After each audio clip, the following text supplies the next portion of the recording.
Hello and welcome to everyone. UFC 259 is bringing wonderful fights. We're having three lovely title fights, and tonight our guest is Ryan Wilson. Ryan has already been my guest, and I'm very much pleased to have again Ryan in my studio. Tonight we talk about Petr versus Aljamain Sterling. So please, Ryan, go for it. You said you researched a lot that fight. I'll be honest, I'm a huge fan of both fighters, but I would like to hear technical analysis from your angle and to see how it all looks. Please go for it. Yeah, I just want to thank you for having me again on the show. I'm happy to be back, and I'm happy to break down this fight. Been looking forward to it for a very long time. It was booked for December, right? And it got canceled. Booked, then rebooked, then canceled. Yeah. I don't know. No one really knows why Jan pulled out at first, but we finally got it this week. I'm in it, and I'm excited. Me too. All right, where do you want to start? We'll start with, want to break down Aljo first? Yeah, absolutely. Go for it with Aljo. All right, so Aljo, his record's 19-3. He's got a 71-inch reach, which is going to be an advantage over Jan. I think Jan's only 67-inch reach, and they're both the same height, but I think Aljo's a little bigger. I think Aljo, he looks bigger than Jan, but we'll see if he uses that. And another thing I found out that Aljo's been at Extreme Couture in Vegas, so he's been training there for this fight. That's interesting. And Jan's also at a different camp too, at American Top Team. Who do you think that benefits? Well, to be honest, listen, I am favoring Jan in this fight. I mean, I will tell you later why, but everything you said for now goes in the favor of Aljo. I would think that favor. Yes? Yeah, on his own soil. Yep. I think that would favor Aljo. All right. Aljo's strengths. Oh, his jiu-jitsu's on another level. We saw what he did to Sandhagen very fast, but does that happen every time they fight? I don't think so. I mean, and you can argue that he kind of used the cage to get his back. If you watch that very slowly, I'm not going to take anything away from his win, but it definitely helped him. And but he's been on some tear since the Marlon fight, really. He's rattled off wins against Brett Johns, Pedro Munoz, Jimmy Rivera. Who else did he beat? He's on, Cody Stamen. There was a Sulev stretch victory. I remember that victory very well. Stamen. Yeah, that was very impressive. And he's got in Sandhagen, 5-fight win streak. All right, so what do you think on his striking? Do you like Aljo? I think it's like really weird, he throws like couple of strikes at like one at a time, you know what I'm saying? That's not good when you fight Petr because Petr has good taekwondo counters. You watch his fight against Verse Faber, so you know very well what am I talking about. Yes. So high guard, so tactical, smooth 1-2. That right hand he dropped Faber with, crazy. And even Actually, Aldo. He dropped him with a clinch taekwondo strike, clinch taekwondo left high kick to the head, but it was like I was thinking for a second that his knee buckled because I come from taekwondo. I'm a black belt in taekwondo. And then I remembered, man, he intentionally buckled that knee to KO Faber. I was like, what the heck? I was thinking that he knows nothing on taekwondo, and that could be a big problem for Aljo, I think Aljo should stay away from exchanging, from trading barbs with Jan by any means necessary, if you know what I mean. Exactly. Yep. I think for Aljo, he's got to stay on the outside, use his kicks, create this funky technique, and basically get him down early, and while they're dry, grab that neck. I feel like that's really the only path, because the longer this fight goes, you see Jan, sometimes he starts slow, but he just doesn't get tired. He's relentless. The pressure. And I mean, a lot of people bring up Jan's resume, but it's not the best in the UFC, but he's fought, a lot of people don't know, he's fought Magomedov. And we've seen what Magomed's been doing in Bellator. Man is a beast.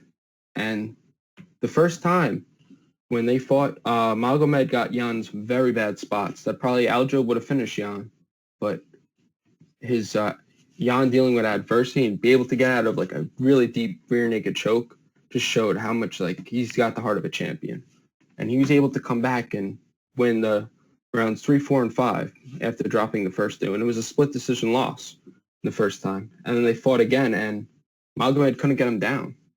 You know, the improvements were insane when I was watching the tape. You know.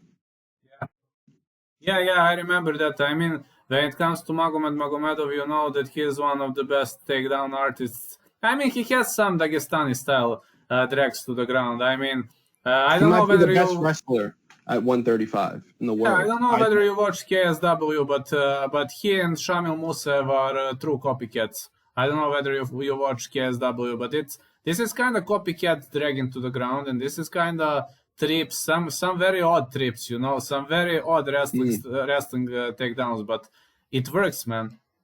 It works, yeah, that works. I mean, a lot of people bring up Sterling's wrestling. Have you ever seen Sterling lay on someone for like a complete 3 rounds? Because I haven't. Like, that's not really what he does. It's more of he hunts for that submission. I mean, and Jan is a hard guy to hold down, and especially to strangle. I mean, like, you would have to be, I mean, I don't want to write off Aljo, but yeah, it got to be, I don't know. That's not gonna work against Jan, and you know it very well. I mean, be aggressive against Jan, he's gonna kick your butt. He's gonna come over with the pressure. Aljo's got to control it early. He's got to get some respect, or Jan's just gonna take over this. It could get ugly, man. If Aljo's like fishing for those takedowns, like we did in the Moraes fight, a lot of people forget about that fight. If Aldo's fishing for sloppy takedowns, he might meet a knee.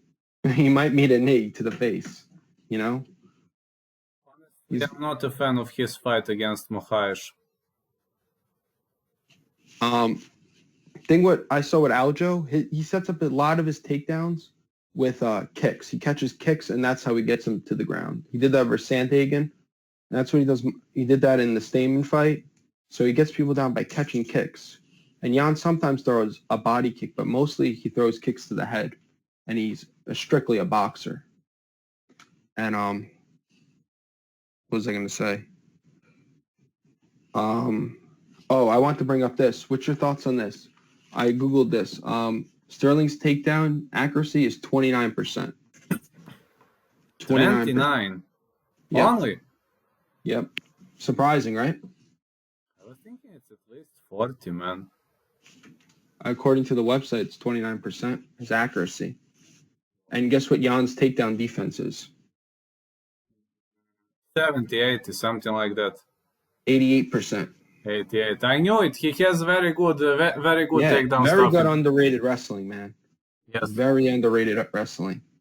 And Dotson was the only one to get him down, really. That might have been his toughest fight in the UFC.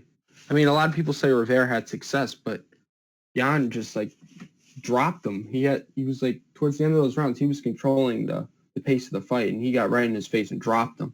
And Rivera was chilling up against the cage, and you can't do that against a guy like Petr Jan. Cool. You got to be the bully against Jan. That's the only way you're gonna beat him. You have to be the bully, or Jan's gonna bully you. That's how I see it. It's just like, I just want to go into Jan's striking a little more. It's so technical, it's so fast, and it's really explosive. You know? Yeah. It's high guard, 1-2. Sometimes he'll throw some spinning shit, but mostly he keeps it content, you know? Actually, when it comes to these spinning strikes, believe me, if you keep your hands high, he could TKO you with those spinning strikes. So I wouldn't underrate it, you know. Yeah, I mean, Aljo keeps his hands low sometimes. If you watch that Munoz fight, very low. Very low. I don't like that. I really don't like that. Against Jan, that's good, believe me. Against a guy like Jan, it's better to keep your hands down. So I think this is bonus. Yeah, exactly. And if you take out the first round in that Munoz fight, it's a close fight. I mean, Pedro was pushing the pace in the second and third round. I think he even got him down with a leg kick.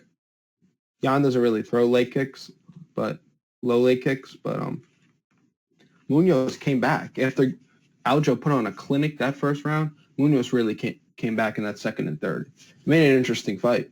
You know, it's a great fight to watch. Yeah, true. So I mean, and I think Jan's way better than Pedro Munoz. Jan's hard to hit. Jan's really hard to hit. You know, his guard. And I just haven't seen it. Besides Magomed, the first fight, I really haven't seen anyone really hold down Jan for a complete round. Have you? Actually, my dad is a big fan of the previous promotion Jan competed, and ABC? we can watch this promotion when I'm at my dad, but I can't watch at my home because, you know, we have different ISPs, you know. But here we can watch, and I rewatched that few of Jan's fights, and Magomed was the only guy. Yeah, Magomed's the only guy. And who do you think's a better wrestler, Magomed or Sterling? Are you asking me about wrestling, or are you asking me about MMA wrestling? I don't understand the question. Who do you think's a better wrestler, Sterling or Magomed? Like MMA wrestler. Yeah, MMA. MMA wrestler. Oh, that's a hard question, you know. I would say Magomedo because he has better drags to the ground, but Sterling has good combinations, you know. He has good, how do you call it? In BJJ, it's called submission switch. Is there something like a throw switch or something like that in wrestling? He switches between throws. How?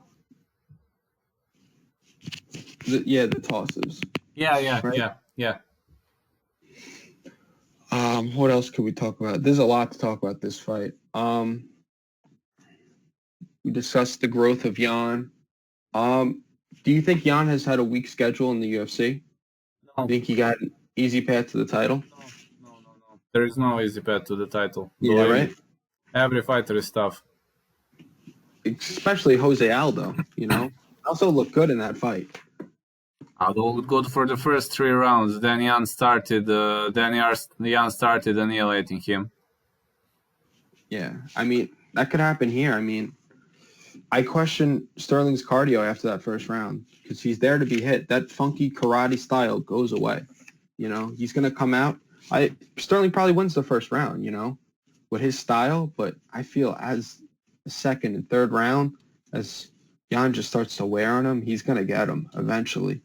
And once he feels that pop, with Sterling's hands so low, he's going to get him with a 1-2. And it's going to look bad. Actually, I think Jan's special strike is 2-3. I think he kicks off with his... I think you're right. Yep. Yeah, you're right on the 2-3. And then he follows it up with a jab. Yes. Goes 2-3 jab. He loves that. It's a great combination. What else can we talk about?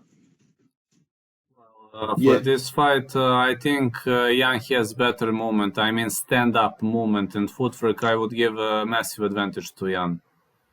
Oh, the stand-up? I don't think it's close. I really don't. If this fight stays on the feet, Aljo will get pieced up. You know? And I was talking to Christian Natividad 2 days ago, you know. I asked him what's going to happen if somebody pulls guard, you know. What would you say to your student if you were a coach? You know what he said?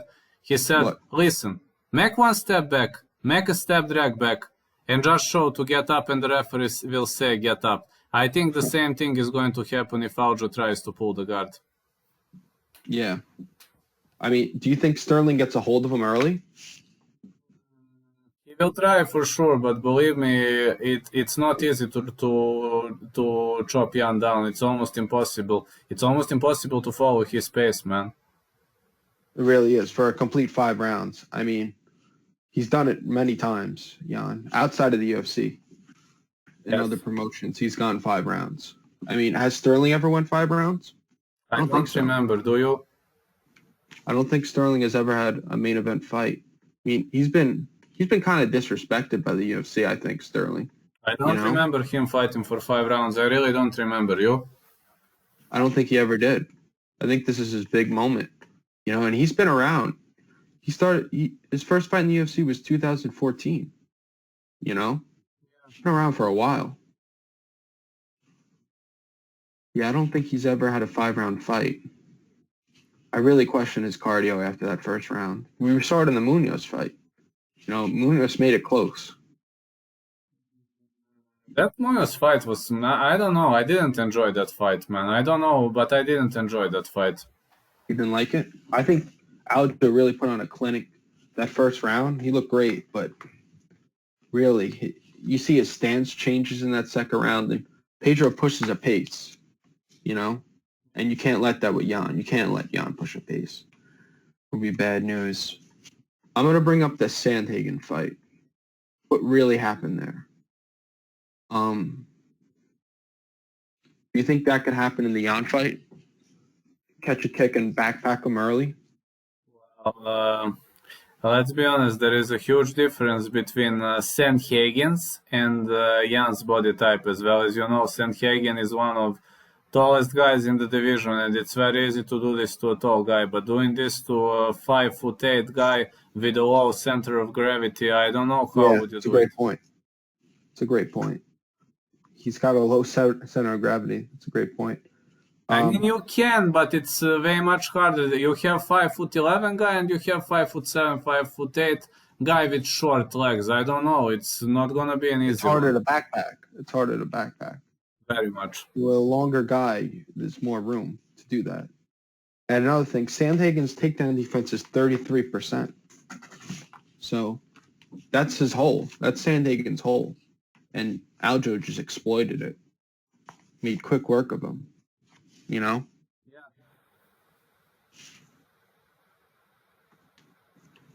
You're breaking up. Yeah, I hear you. All right, good. What else? Let's dive a little deeper into Jan. Jan versus Faber. What are your thoughts on that fight? I don't think that fight should have happened. I watched that fight, the whole fight, and I got to tell you, before that fight, I was thinking that Jan was lying about his taekwondo background, but when I saw that fight, I changed my mind. Yeah, he's got some underrated skills. I mean, a lot of people write off his wrestling, and it's there. It's there. He's a good wrestler. Very underrated. I'll be honest with you. The only martial art I don't know much about is wrestling, because I don't have wrestling background, but all other martial arts I had a lot of contact. So wrestling is the only thing where I can speak like sitting on a couch fan. Everything else is the technical part. Exactly.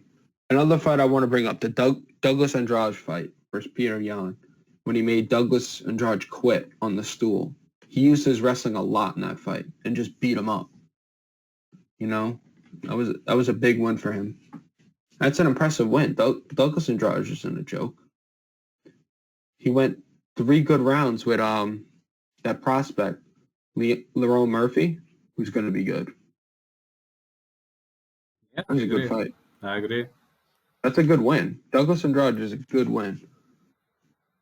Dotson, I feel like that's where the Dotson fight, that's where Jan struggled a little bit. He got dropped, but he recovered fast. It was a quick knockdown, but he recovered fast. He's a scrambler, really is. I think he is a scrappler, not a scrambler.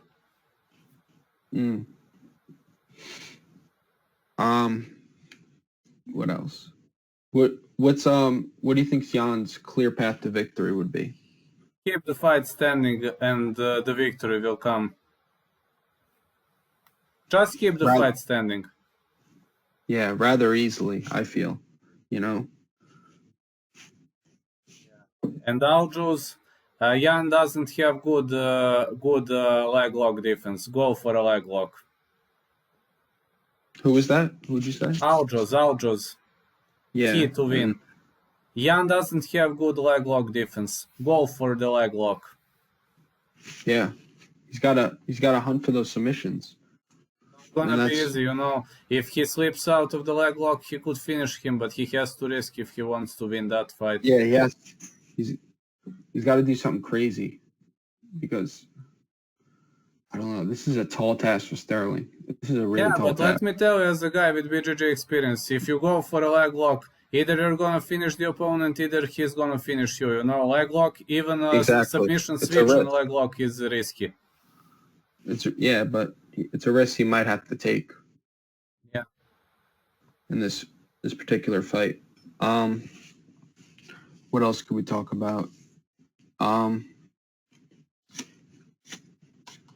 The camps. The only thing that concerns me, Jan wasn't at Tiger Muay Thai for this camp. You know, he's at American Top Team. But I don't know much about camps. I just read about that, but I was reading for the first fight when they were scheduled in December, he was training in Russia with the Olympic wrestling team. which city? And he was prepping for, that's how he was prepping for Sterling. With the Russian Olympic wrestling team. Did you What's say your which thoughts? city in Russia? I'm not sure the city, but that's what I heard. I don't know, man. In Russia, you have all kinds of altitudes. You know, you have high mountains, you have sea level, so it's kind of unspecific to me because I also heard the same, but I need more info, you know, to be able to break it down. To be honest, because you know, training at the altitude, it has its own set of advantages, if you know what I mean. Yeah, but training there might be better than training on Long Island. You know what I'm saying? Yeah, absolutely, man, absolutely. I mean, altitude helps a lot, especially with the cardio. Yeah. Do you think this fight goes 5 rounds? No, man, I think this fight will not go the distance. Somebody's gonna get defeated very quickly. Who's that gonna be? Yeah, I got no idea. I think it happens fast. Yes, I think it happens in the second round. I don't think the over under set at 3.5. I would take the under. under, You know, under. it's gonna happen fast. Something's gonna happen very fast. And you're gonna tell right away who's gonna control this fight. Whether it be Sterling with his style or Jan's forward pressure and boxing. And we'll just have to see, man. I mean, I've been looking forward to this fight for a very long time. And it's the fight to make. I mean, Sterling's long overdue for this shot. Long overdue. I don't want to write him out because he's got a clear path to victory. But like I said, it's easier said than done because we haven't seen it before. We haven't seen Jan quit. We really haven't. In a pro fight. Yeah, true. Any other thoughts on the fight? Well, you know, I think this fight doesn't go the distance, and I'm picking Jan to win here. I don't say it's a super confident pick. You know, I'm not a guy who has like. It's just my problem, you know. I'm not a guy who will say confident pick. I will say I believe I'm kind of giving more advantage to this guy, but you know, this is fight. It's a fight. One punch can make a difference. You know that very well. Exactly. You've watched thousands of fights. Anything can happen. Literally anything can happen. Thousands. I watched, I'll be honest, more than 100,000. You know, I'm obsessed with fighting, man. Exactly. You watch this every day. Every weekend you watch fights. Day. So you know. Every day. There's no such thing as a lock. I'm not writing off Aljo. He's got a clear path to victory. But if they fight 10 times, I would say Jan wins probably 6 or 7 out of those 10 times. I agree. You know, so for me, it's probably like a 65% confidence level of Jan. What about you? You know, that's high for you. Maybe 62, 63, maybe. I wouldn't go above that because, you know, what if the fight ends on the ground, you know, like 62, 63. If Sterling gets him down early, Sterling's going to win. Yeah, especially when they're dry. Especially when they're dry. He will wrap up a submission very fast. Actually, when I was talking to Haim Ghazali, you know, he said in the first round you can submit everybody because we are dry. In round 2 or 3, they get sweaty, and that's hard. It's hard. It's easy to slip out of a choke when you're sweaty. When you're dry, it's hard. It's really hard to slip out. You know what I'm saying? I do, man. I have a BGG background. I know how it looks like. Yeah, so let's pull up the odds on the fight. Haven't checked the odds. They've been flip-flopping. As of last night, Sterling was the favorite. Very slightly. Back to Jan, the favorite. Minus 115 to Sterling, minus 105. It was flip-flop last night. What would you have the odds at if you were a bookmaker? How do you say in the USA slight favorite? Like minus 120 maybe. Does that mean Minus slight 120? favorite, right? It's slight favorite. That means slight favorite, Jan. Yeah, it opened at minus 145, Jan. I would say like minus 140. It says it's going to close at minus 125 for Peter. But I want to see the weigh-ins. I want to see who's bigger, because it says they're the same height. But I think Sterling's a little bigger. Me too. And he's got the reach. But can he use it is the big question. Is he able to use that reach when Jan's in his face, boxing him? I don't know. He hits very hard, and he's explosive. And he's fast. He throws punches that you don't see coming. Yeah, that's true. And by the time you see it, you're on the ground. So I'm picking Jan here. Yeah, I'm picking Jan. Either Jan, either the fight doesn't go the distance. I don't have secondary pick for that one.